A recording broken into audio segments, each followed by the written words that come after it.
자, 오늘 두 번째 시간입니다. 이제 다시 시작해 보겠습니다.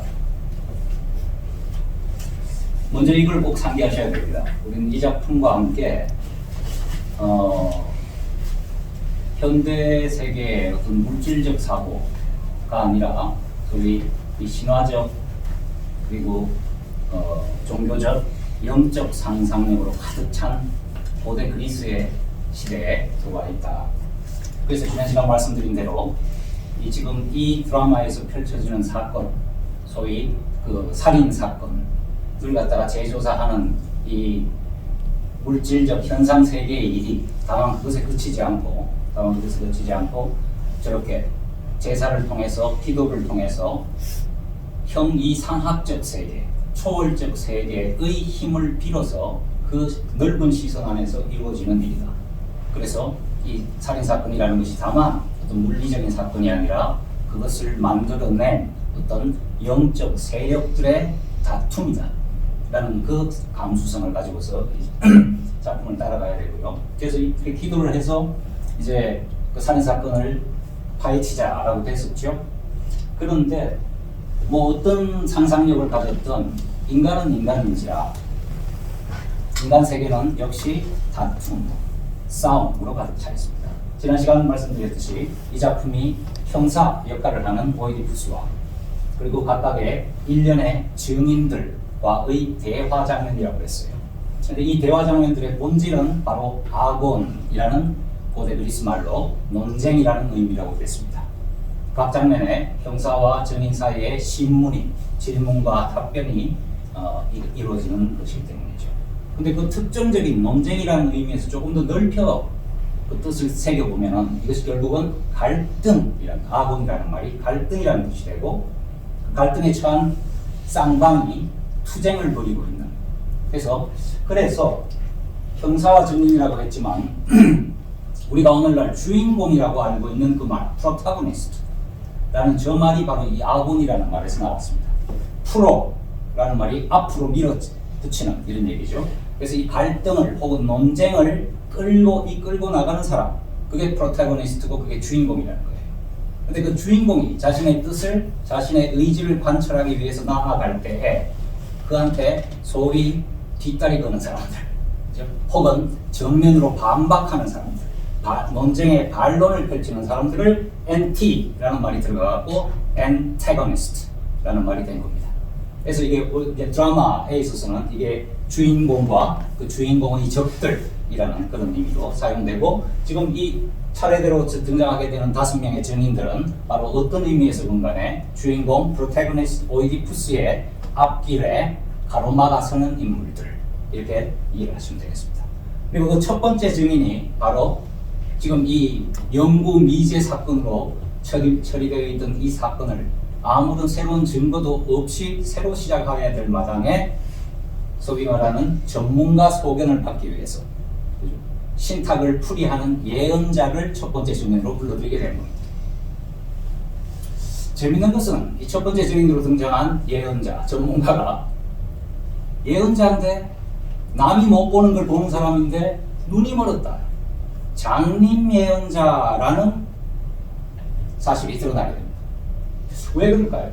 현대 공연에 있어서 눈 밑에 좀 거무죽죽하게 분장을 하고 눈 멀었다 이렇게 보이는 거죠. 변화무쌍한 인간의, 미묘하게 변하는 인간의 얼굴로는 그 인간의 본질을 잡아내기, 포착하기가 힘듭니다. 그래서 지난 시간 말씀드렸다시피 그리스 비극이라는 게 이 캐릭터, 가면극이라는 것이고, 그 가면에 각인되어 있는 표정이 그 사람의 성격과 본질을 드러내게 하는 어떤 장치가 된다. 자, 매우 독특하죠. 눈에 띄는 점이 뭡니까? 우선 바로 그 두 눈이 뻥 뚫려 있다는 것이죠. 그 말은 육신의 눈이 멀어 있다, 앞을 못 본다, 그런 얘기입니다. 맹인이라. 또 한편으로는 색깔은 어떻습니까? 하얀색입니다. 오이디푸스는 어떤 색깔이었죠?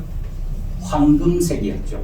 왕의 권위 또는 거기에서 더 나가서 거기에 함축된 의미는 태양신의 자리를 찬탈하고 있는, 본의 아니게 찬탈하고 있는 그 위대한 인간의 모습, 세상의 가장 정점에 서 있는 인간, 그게 황금빛으로 표현이 됐다면 이 흰색은 무엇이겠습니까? 속세를 떠나 있는, 소위 이 색의 세계를 갖다가 벗어나 있는 초탈한.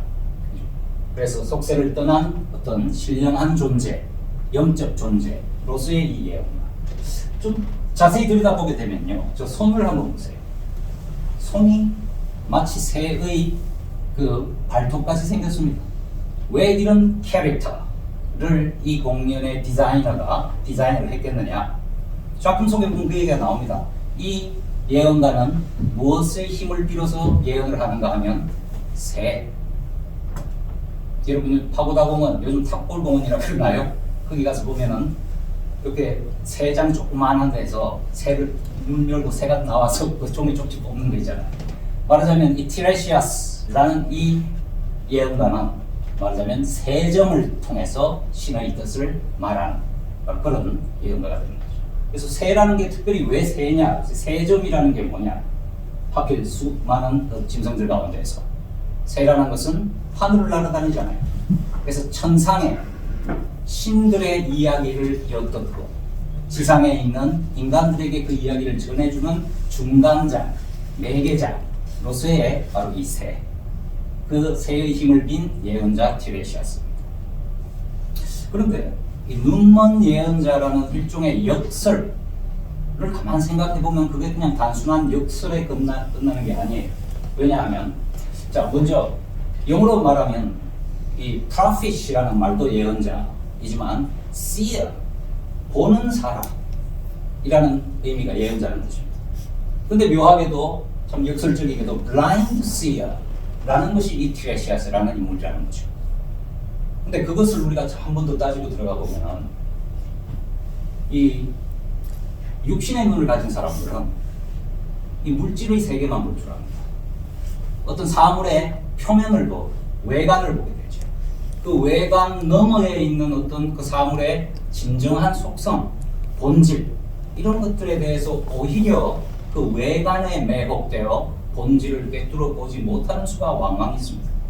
그렇죠? 그렇다면 눈에 보이는 그대로가 아닌 그 너머에 존재하고 있는 어떤 본질과 진실이라는 건 어떻게 볼 수 있냐? 사람의 육신의 눈으로는 볼 수 없는 거예요. 그러니 오히려 그 너머의 본질을 보기 위해서는 때로 우리는 눈을 감아야 된다. 우리가 바쁜 일상 속에서 살아가다 보면 정말 이 삶의 리듬이라는 것이 이 세상의 빛이라는 것이 오히려 우리를 굉장히 어지럽게 만들고 혼란스럽게 만들고 그럴 때 우리 종종 하는 게 뭡니까? 가만히 자리에 앉아서 눈 감고 그죠? 마음의 중심을 다시 발견하려는 노력을 하죠. 바로 그런 어떤 역사. 그러니까 새라고 했지만 bird, insight라는 말 여러분 영어 단어에 다 통찰이라는 의미로 그냥 받아들이고 있죠. 하지만 저 말이 어떻게 생겼나 잘 보세요. in이라는 게 뭐 하지 못하는 이라는 부정의 적도입니다. 그죠? able이라고 하지만 inability in이라는 말이죠. incapable 할 때 in 하지 못한다는 뜻이죠. 그러면 없다는 in 부재의 in이라는 게 있고 sight는 시력이라는 뜻. 그러니까 시력이 없다. 원래 insight라는 말의 뜻은 어떻게 생겼나 하면 시력이 없는 맹목이라는 의미를 갖고 있어요. 그런데 묘하게도 이게 어떤 뜻으로 쓰이냐면 통찰이라는 뜻으로 쓰인단 말이죠. 왜? 오히려 육신의 눈을 감을 때 그 깊은 곳에 숨어있는 진실을 깊이 있게 들여다보는 통찰이 가능하기 때문이다. 인간의 어떤 인지 능력이랄까요? 이거에 대한 역설이면서 어떻게 보면 당연한 그런 진실을 이 캐릭터가 보여주고 있다. 자, 그럼 이 캐릭터가 첫 번째 증인으로 불려왔는데 문제는 왕이 제상 크레온이 델피 신탁으로부터 신전으로부터 아폴로의 신탁을 받아와서 전왕 라이우스 왕의 살해자를 밝혀내라, 처벌해라 라는 신탁을 부여받았습니다. 하지만 아까 말씀드린 대로 아무런 어떤 새로운 단서가 없는데 어떻게 시작해요? 그래서 예언자한테 그 신탁을 크레온이 아폴로로부터 받아온 신탁을 좀 더 자세하게 풀이해달라 라고 했는데 그래서 이 장인 예언가가 등장하자 오이디푸스가 시민들 앞에 나서서 시민들을 대표해서 부탁을 합니다. 이렇게 자, 이제 이 도시의 운명이 그 신탁의 뜻이 관철되도록 하는 것이고, 그럼 그 신탁을 풀이를 해주시오. 그래서 당신한테 아폴로 신을 섬기고 아폴로의 신탁을 누구보다 잘 풀이하는 당신 손에 우리 도시 전체의 운명이 걸려 있어. 제발 말해주시오. 라고 하는데 정작 전문가로 불려온 이 정의는 뭐라 그런가 하면 자기가 다 알고 있지만 안다는 게 아무 소용이 없다. 이런 뜬금없는 소리를 하는 거예요. 그래서 이 영감님이 뭐 알고 있는 자기 지식을 갖다가 좀 높이 부르려고, 값을 높이 부르려고 저러나, 그 오이디푸스가 놀라운 것은 이 장면에서, 그래서 답을 회피하는 이 장님 예언가 앞에 왕이 무릎을 꿇는다는 거예요. 무릎을 꿇고 간청을 한다는 거예요. 이게 굉장히 특이한 어떤 문제입니다.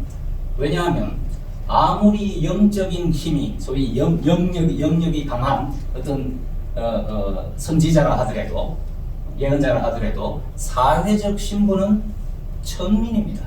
우리 옛날 무당, 점쟁이, 요즘 말로 역술인, 그러니까 사회적으로 천대받는 사람들이죠.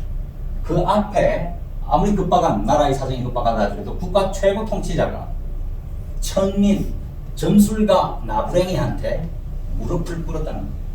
그 말은 오이디푸스에 대해서 다시 한번 이 지도자가 어떤 지도자인지, 어떤 사람인지를 잘 말해줍니다. 자신의 어떤 사회적 지위라든지 어떤 격식이라든지 이런 것보다도 가장 중요한 것은 이 나라의 위기를 어떻게든 극복해야 한다는 어떤 백성을 사랑하는 마음, 그 충정심이라는 걸 갖고 있다는 거예요.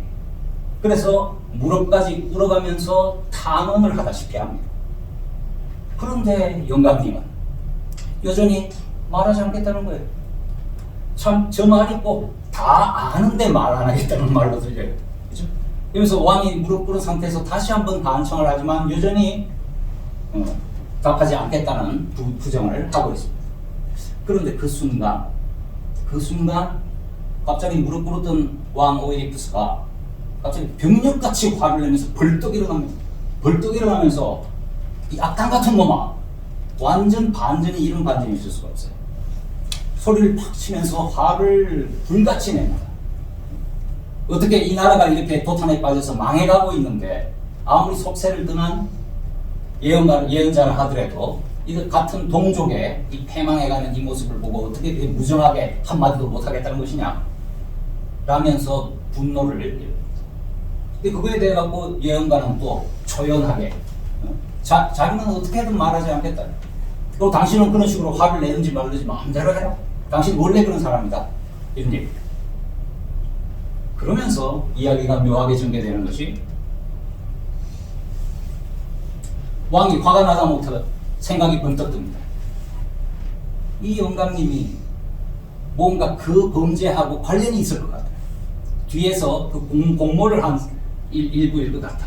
라면서 그걸 말을 던집니다.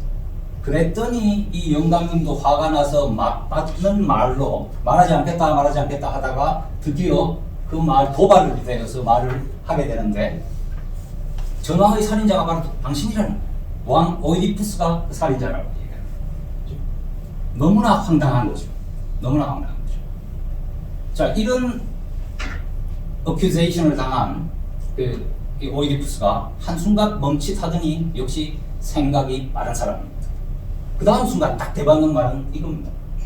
혹시 음모를 꾸민 자가 너냐, 크레온이냐? 크레온이 누굽니까? 바로 그 제상, 그죠? 이 나라의 예인자로서 아폴로 신전에 가서 신탁을 받아왔던 그 인물. 오이디푸스가 생각할 때 이 말도 안 되는, 지금 수사의 총책임을 지고 있는 자기를 그 살인사건의 장본인이라고 비난하는 이 예언자가 그냥 아무 근거 없이 이렇게 했을 것 같지 않다. 그 뒤에 뭔가 소위 말하는 배후 세력이 있을 것 같다. 그 배후 세력으로서 누가 가장 제1후보가 되느냐 하면은 바로 이 나라의 2인자가 1인자인 자기를 자리에서 몰아내려고 꾸미는 짓이다. 좀 느닷없어요. 좀 뜬금없는 억척 같은 느낌이 듭니다. 하지만 여기서 우리가 행간을 읽어 들어가야 할 것은 뭔가 하면은 오이디푸스가 그렇게 느낄 만한 어떤 정치적, 사회적 정황이 있다는 겁니다. 뭔가 오이디푸스는 어떻게 이 나라의 왕이 되었다고요? 지금 현재까지도 이 사람은 테베 출신이 아니라 어디 코린트 출신으로, 외국 출신으로, 외지인으로서 자신의 빼어난 지혜에 의해서 이 나라의 위기를 극복하고 왕으로 추대받은 사람입니다. 다시 말해서 이 나라에 어떤 그 세력이 아예 없는 사람, 다만 자기의 어떤 미덕에 의해 갖고 왕에 올라간 사람. 그럼 받쳐주는 세력이, 지지 세력이 없는 가운데 왕위를 차지하고 있다. 어떻겠습니까? 불안하죠. 권력의 토대가 허약한 겁니다. 어쩌면 오이디푸스가 지난 10여년간 스핑크스를 물리친 이후로 왕이 돼서 지난 10수년간 이 나라를 이렇게 잘 통치해옴으로써 국민의 존경을 한 몸에 맡게 된 것은 워낙 뛰어난 지혜의 인간이기도 하지만 원래 자기의 어떤 정치 기반이 없기 때문에 너무나도 조심해서 혼신의 힘을 다해서 어떤 실수도 하지 않으려고 애를 쓰고 모든 일을 완벽하고 철저하게 그런 방식으로 통치를 해왔기 때문에 오늘날 위대한 왕으로 서 있는 것인지도 모릅니다.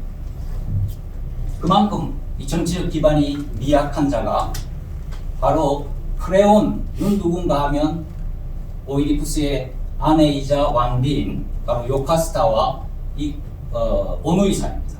그리고 그 가문은 소위 이 테베의 건국시대로부터 시작해서 소위 이 나라의 권문세가예요. 어쩌면은 전왕 라이우스가 사라진 다음에 적법한 왕위 계승자가 적통의 왕위 계승자가 없을 때에 제1 계승자 후보로 올랐던 게 크레온일 수도 있어요.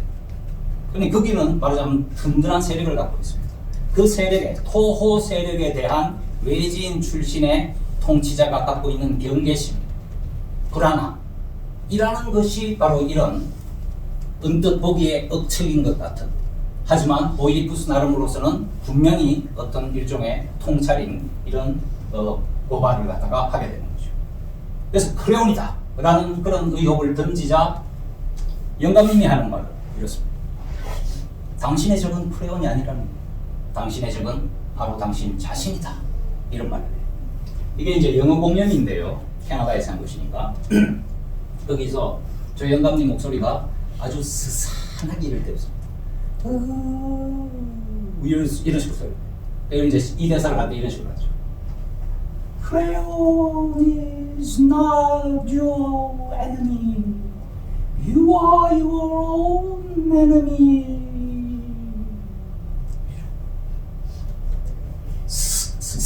어떤 서슬푸른 어떤 여운이 그 뒤에 남게 돼요.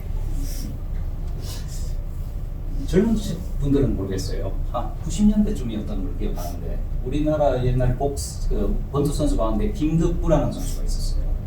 옛날 다 그렇듯이 헝그리 박서였고 어렵게 세계 챔피언까지 됐는데 뭐 방어전 하다가 이렇게 챔피언전이었나요, 방어전이었나요? 하다가 상대방 선수한테 맞아갖고 쓰러져갖고 죽어버려요.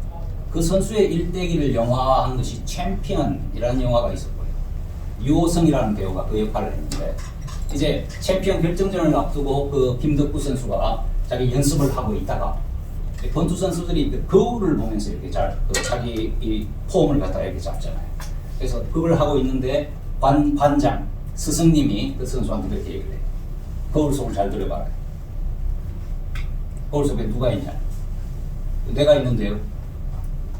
그게 너의 적이다, 이렇게 얘기를 하는 거예요. 자기가 바라보는 자신, 그게 자신의 적이다.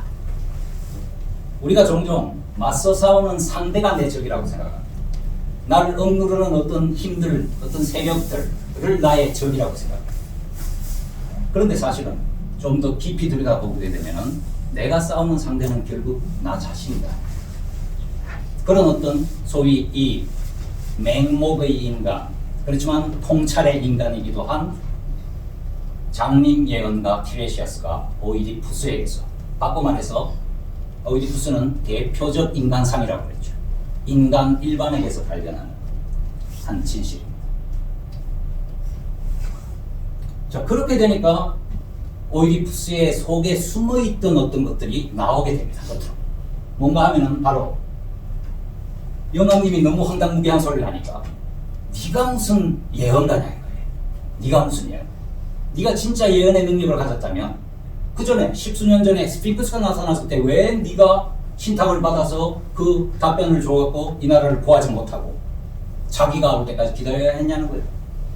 그러면서 여기서 크게 소리치는 것이 그때 아무도 풀지 못하던 그 수수께끼를 어디 외지에서 온 내가 신들의 도움을 받은 것이 아니라 내 지혜로서, 오직 내 지혜로서 스핑크스를 내쫓고 이 나라를 구하지 않았느냐. 그때 넌 뭐하고 있었냐. 자, 거기서 드러나는 것이 바로 지난 시간에 한번 얘기했던 오이디푸스의 어떤 성격적, 비극적 교랑, 소위 이 오만이라는 게 나오게 됩니다. 내가 했다는 거예요. 그러면서 한 걸음 더 나가서 영감님을 아주 모욕을 해버려요. 네가 무슨 예언가냐고. 앞길도 제 눈앞도 보지 못하는 것이 무슨 예지를 한다고 그러냐 라고 그야말로 모욕적인 언사를 던지니까 아무리 예언가라 하더라도 인간인지라, 그 또한 인간인지라 그야말로 뚜껑이 열리는 거죠. 뚜껑이 열리면 받는 말이 무슨 웃기는 소리 하지 마라. 눈먼 자는 바로 당신이다. 눈 뻔히 뜨고 있는 오이디푸스한테 그렇게 얘기합니다. 그러면서 이 영감님이 계속해서 나 말하지 않겠어, 어떻소, 뭐 당신 자신이 저기요, 뭐 이렇게 한마디 한마디 단답으로 던지던 이 영감님이 길게 마치 저주와도 같은 예언의 말을 이렇게 늘어놓습니다. 이게 아까 제가 말씀드린 대로 그 음산하고 어쩌면 신비롭기까지 한 스산한 목소리로 이 대사를 쭉, 이 안에 얼마나 많은 역설이 있는지. 당신한테 눈이 있지만 그 눈으로 당신은 보지 못하고 무엇을, 특히 당신 자신이 적이라는 것을, 그러니까 다시 말해서 당신은 당신이 누구인지를 보지 못하고 있다, 이런 얘기를 합니다. 그리고 그렇게 당신이 누구인지를 스스로 발견하게 될 때에 당신은 어떻게 되냐. 그러니 눈먼 자는 당신이다, 이렇게. 자, 이 대사를 제가 참여했던 그 국립극단 공연에서 이 박정자 배우 선생님이 하셨어요. 그러니까 티레시아스가 원래 남자라고 생각되었지만 사실은 신화상에서는 중성적인 인물입니다. 그래서 우린 과감하게 여성 배우를 갖다가 이 역할에 캐스팅을 했고, 이 박정자 선생님이 아시는 분 아시지만 그 목소리, 그 깊디 깊은 목소리가 굉장히 강하신 분이잖아요. 이분이 이 대사를, 좀 전에 그 대사를 갖다가 뭐 소리 크게 하지도 않아요. 그냥 마지막히 그 대사들을 읊조려 나가는데, 어느 날 그 공연에서 저는 이제 그 객석 맨 뒷줄 좌석에 앉아갖고 이제 관객들 그 무대 모니터링을 하고 있었는데 제 바로 앞자리에 젊은 남녀가 둘이 앉아 있었는데 그 대사를 박정자 선생님이 탁 뱉으니까 마지막에 이 남자 한 20대 후반의 남자가 몸을 움찔하면서 마치 소름이 촥 오는 것 같이 그런 느낌으로 탁 전달합니다. 그래서 이 박정자 선생님이 그 배구라는 말의 뜻을 풀이해 드리니까 너무 좋아했다, 그런 분이신데, 그래서 자, 그런 말도 안 되는 정말 황당무계한 그런 이야기를 늘어놓는 걸 오이디푸스는 그 말에 어떤 깊은 불안감이 다가오기도 하지만 이걸 물리쳐버리죠. 말도 안 되는 소리다. 내가 참 잘못 불렀다. 예언자라고 해서 불러드렸더니 쓸데없고 말도 안 되는 어리석은 소리만 늘어놓고 있다. 가라, 볼 일 없다. 자, 그렇게 하면 이 영감님이 그러면 자기 오기도 싫었는데 왔다, 말하지 않겠다라고 말하던 영감님이 이제 그래, 알았어, 나 갈게요 하고 가면 되는데, 이 영감님이 또 인간인지라 뒤끝이 있어요. 탁 돌아서면서 던지는 말이 지금, 당신은 날 어리석다고 하지만 당신 부모는 날 현명하다고 했다. 그러면서 탁 돌아서 가는데 그 순간 오이디푸스 멈춰라. 왜? 지금까지 오이디푸스는 자기가 그 어린 시절에, 그 소위 이제 하이틴 시절에 바로 그런 자기의 출생에 대한 의혹 때문에 델파이 신전에 찾아갔고 거기서 친부모냐 아니냐 하는 그 정답은 받지 못한 이제 다른 어떤 저주의 예언만 받고 도망쳐 방랑의 길에 올랐다가 오늘날에 이런 사람입니다. 그럼 그 한 십수년의 시간이 지나는 동안에 오이디푸스한테 자신의 부모가 누구다라는 생각을 했을 거예요. 아마 던져진 그 저주의 예언 때문에 친부모가 그분들이 코린트의 왕과 왕비가 내 친구냐 아니냐 하는 그 질문은 아마 쑥 들어가 버렸을 거예요. 그래서 부지불식간에 그냥 그분들이 내 친구모라고 믿고 있었을지도 모르겠어요. 근데 그분들하고 어떻게 된다고요? 아버지를 자기 손으로 죽이고 어머니와 결혼하게 된다는 저주의 신탁이었어요. 그럼 그 부모들에 대한 기억조차도 지금 떠올리고 싶지가 않은 겁니다. 지난 10수년간 또 이 나라로 와서 왕이 되고 또 행복한 가정을 이루고 하는 이 세월 동안에 그 기억, 그 끔찍했던 신탁의 기억은 저 의식의 수면 아래 깊은 곳에 깔아 앉아 있었을지도 모르겠어요. 그리고 그냥 당연히 생각한다면, 굳이 생각한다면 그분들이 내 부모겠거니 하고 생각했을 수도 있어요. 그런데 영감님이 던진 이 한마디, 당신 부모? 라는 그 말이 오이디푸스의 의식의 수면을 깨고 들어가서 가슴속 깊은 곳에 숨어있던 그 의문, 정말 그분들이 내 부모가 맞나? 하는 그 근원적인 의문을 다시 일깨워대요. 그래서 멈춰라 하면서 내 부모가 누구란 말이냐? 이 질문을 드디어 털어놓게 됩니다. 자, 이렇게 되면 지금 이 순간에 이 순간에 이 드라마는 소위 전왕 살해 사건의 그 살인자를 찾던 살인 수사극이라는 형식으로부터 이 질문이 던져지는 순간 뭐가 되는 거죠? 소위 출생의 비밀 드라마, 그죠? 우리 그 지겹다 그러면서도 계속 보는 TV 드라마에 그러면 출생의 비밀 드라마의 일종의 원조 격이 되는 거죠. 살인 수사극의 원조이며 동시에 출생의 비밀 드라마의 원조이기도 한 바로 오이디푸스 왕이 작품입니다. 그래서 지금 이 소위 말하는 아곤, 이게 말하자면 그러니까 제1아곤입니다. 첫 번째 증인과의 투쟁 혹은 논쟁이라는 것이 이렇게 됐을 때 이 아곤에서 결국은 오이디푸스가 왕 당신이 바로 당신이 찾는 살인자다라는 말을 예언자가 분명히 던졌음에도 불구하고 듣는 오이디푸스도 말도 안 되는 소리라고 자기로서는 전혀 알 수 없는 일이니까요. 그렇거니와 옆에 있는 시민들도 마찬가지입니다. 우리를 갖다가 정말 패망일보 직전에서 건져낸 구세주와 같은 존재인 왕이 그 살인자라고? 말도 안 되는 소리죠. 예언자는 분명히 진실을 말했습니다. 근데 그 진실은 듣는 모든 사람의 상상의 범위를 훨씬 뛰어넘는 이야기이기 때문에 한 귀로 들어왔다가 그냥 한 귀로 빠져나가고 말았어요. 아무도 그 말에 주의를 기울이질 않습니다. 그냥 이 두 사람이 왕과 예언자가 싸우다 보니까 서로 붕이 나갔고 치고받고 하다 보니까 나온 소위 말하자면 요즘 말로 막말이겠거니 이렇게 생각했을 수가 있습니다. 자, 그렇게 사건이 전개되고 또 그 부모가 누구냐 하는 새로운 질문이 엎어지고 했는데 이 아곤에서 결국 우리는 뭘 발견하게 되냐? 인간의 어떤 한 본질, 이 극작가가 이야기하려고 하는 그 본질이 나옵니다. 뭔가 하면 바로 이거죠. 오이디푸스는 저 두 캐릭터를 잘 비교해 보십시오. 아까 이 영감님의 뻥 뚫린 눈이 육신의 눈이 멀어 있다. 대신 영적인 눈이 튀어 있다 하는 의미가 되는 것이죠. 오이디푸스의 눈매는 매우 대조적이죠. 윗꼬리가 착 치켜 올려져 갖고 정말 쏘아보는 듯한 강렬한 눈빛을 하고 있습니다. 저걸 우리가 지난 시간에 오이디푸스 캐릭터를 얘기할 때 저게 말하자면 이성의 칼날 같은 눈빛이다 라고 얘기를 했었죠. 그런데 그래서 사물과 현상과 이 물리적 세계의 모든 상황들을 꿰뚫어보는 이지적 능력을 가진 오이디푸스가 정작 그 물질계 너머의 본질을 보지 못한다는 겁니다. 무엇보다 뭐죠?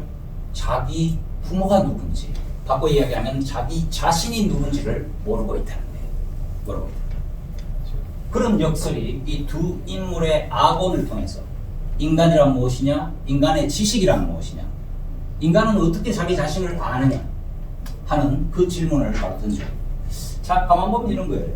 당신 눈 멀었다 라고 하는 그 사람이 눈먼 사람이다. 우리 사회에 뭐 흔히 지금 얘기되는 거예요. 소위 말하는 내로남불 이라는 것도 마찬가지입니다. 그렇죠? 당신이 적폐야 라고 말하는 당신이 적폐라는 거예요. 이럴 때는. 바로 그런 어떤 역설 같은 걸 갖다가 담고 있는 것이 이 악원에서 드러나는 인간성의 어떤 한 본질. 이야기의 전개는 지금 그 살인사건의 수사 그리고 출생의 비밀이라는 것으로 나아가고 있지만 이 대목이 한 인간이라는 어떤 존재인가에 대해서 우선 이 단계에서 던져주는 답변이라고 할 수 있습니다.